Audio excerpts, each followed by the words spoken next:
অগন্তি আছে। আমরা দুটো তথ্য পেয়েছি, এরকম প্রচুর আছে যারা চাকরি করছে, নেতার ছেলে, নেতার ভাই, নেতার আত্মীয় সব চাকরি করছে। মিউনিসিপ্যালিটি হয়ে উঠেছিল ব্যক্তিগত সম্পত্তি, কাউন্সিলরদের ব্যক্তিগত সম্পত্তি দাঁড়িয়েছিল। লাইসেন্স নিয়োগ করেছে, তাদের সম্পূর্ণ দায়ী।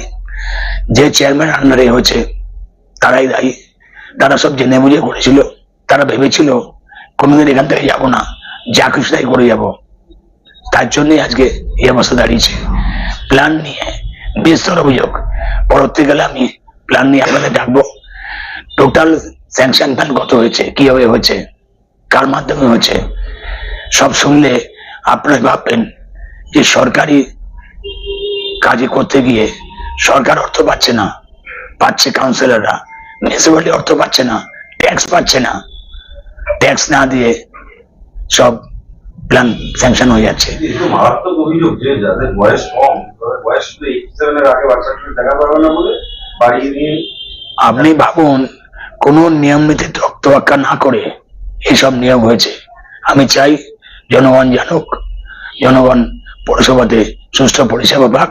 তার জন্য আমার এই উদ্যোগ। আমি আজকেও মিটিং করে এসেছি, পরিষ্কার বলেছি বারাসাতবাসীর সেবার বদলে অন্য কিছু চলবে না।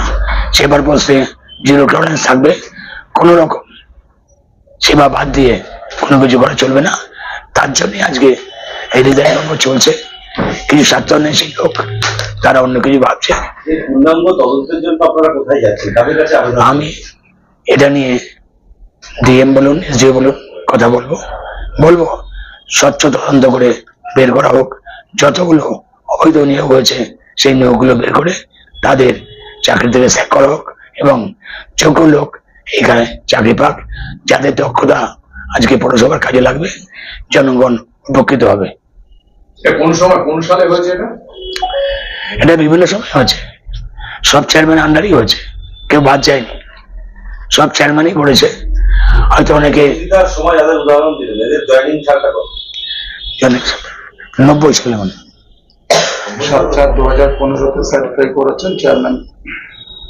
0704 2015 2015 ভোটের আগে পরে এটা সই করেছেন তৎকালীন চেয়ারম্যান